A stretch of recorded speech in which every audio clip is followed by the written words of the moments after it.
The Winter That Rekindled the Light. Official video. The Winter That Rekindled the Light. For many years, Tomás didn't believe in Christmas.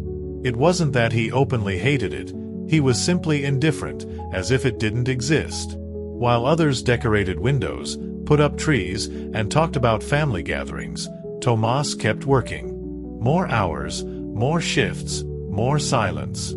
For him, December celebrations were just the yearly reminder of everything he had lost. When he was 11, his father died on December 24th. A senseless accident, a call at midnight, a house that never felt the same again. His mother tried to keep the tradition alive in the years that followed, but every attempt ended in tears.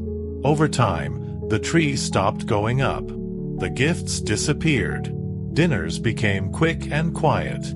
Christmas slowly faded away, and with it, something inside Tomás did too. He learned an idea early on that stayed tattooed in his mind. Don't expect too much from life, and it won't disappoint you. And that's how he lived. He grew up responsible, serious, silent. He didn't drink, didn't get into trouble, didn't dream too much. He studied business administration, got a job at a logistics company, and became good, very good. So good that no one noticed he was empty. While his co-workers talked about promotions as achievements, to Tomás they were just distractions. To him, life was about enduring with dignity. Nothing more. The problem is that enduring isn't living. The years passed. His mother got sick and died one autumn. No drama, no grand farewell. Tomás was left alone. Completely alone. And for the first time, his routine began to crack. He worked, ate whatever he could, slept poorly. He started making mistakes, small ones but constant. The company noticed. They took away responsibilities, then projects, then opportunities. He wasn't failing for lack of talent, but for lack of purpose. That December, the company decided to temporarily transfer him to a small town to reorganize a nearly bankrupt branch. Tomás accepted without protest. To him, it was just another winter. The town was simple and cold, with narrow streets. People greeted each other by name, something that made Tomás uncomfortable. He wasn't used to being seen. On his first day at the office, he noticed something that irritated him immediately. Christmas lights hanging over desks, a wreath on the door, a radio playing soft carols. He wanted to take them down but held back. Not worth it, he thought. That was when he met Elena. Elena wasn't a manager, a supervisor, or anyone important in corporate terms. She handled archives and front desk duties. She had a strange calmness, not forced, but real. When she spoke, it felt like time slowed down. "You don't like this time of year, do you?" she said one day, not accusing, just observing. Tomás was surprised. "No," he replied flatly. "It doesn't mean anything." Elena smiled slightly. That's also a way of believing. Tomás didn't understand the phrase, but it lingered in his mind. As the days passed, he began to notice small things. Elena arrived early, even though no one required her to. She treated even difficult clients kindly. She didn't complain, didn't dramatize, yet she didn't seem resigned either. One afternoon, while reviewing reports, Tomás snapped. The accumulated stress, the exhaustion, the feeling that everything was collapsing finally caught up with him. "None of this matters," he said. "You try hard, you do everything right, and you still lose.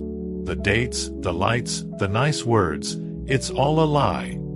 Elena didn't respond immediately. She carefully closed the file and looked at him. "Not everything that hurts is a lie," she said. "Sometimes it hurts because it matters." Tomás felt anger rise. "And what's the point of it mattering if you can't control it?" Elena took a deep breath. "You don't control what happens. You control who you decide to be when it happens." That sentence disarmed him. That night, Tomás couldn't sleep. For the first time in years, he allowed himself to remember. Not the accident, not the tragedy. He remembered his father teaching him how to tie his shoes. His mother singing while she cooked in December. The simple laughter of a house that had once been warm. And he understood something painful. He had spent years punishing the present for a past that no longer existed. In the days that followed, he began to observe more and resist less. He noticed how the town prepared for Christmas, without excess, without masks. He noticed how Elena helped an elderly neighbor when no one was watching. He noticed how people didn't celebrate because life was perfect, but because life continued. Little by little, something changed in him. At work, he stopped acting out of rigidity and began acting with clarity. He made difficult decisions without anger. He organized teams without humiliating anyone. He listened. He focused on what he could do, not on what he had lost. The branch began to improve. The numbers stabilized, then grew. But the real change wasn't external. One evening, Elena invited him to a community dinner. Tomás hesitated. He had always avoided those things, but he went. There was no luxury, just simple food, honest laughter, and comfortable silence. No one asked him to celebrate. No one demanded joy from him. And for the first time, he didn't feel out of place. At the end of the night, Elena said something that sealed everything. Christmas isn't about denying pain. It's about deciding that pain doesn't get to rule. Tomás understood. That year, for the first time in decades, he placed a small light in his window, not as a symbol of festivity, but of choice. Months later, the company promoted him, not only for results, but for leadership. Tomás was no longer the man hardened by loss. He was steady, grounded, present.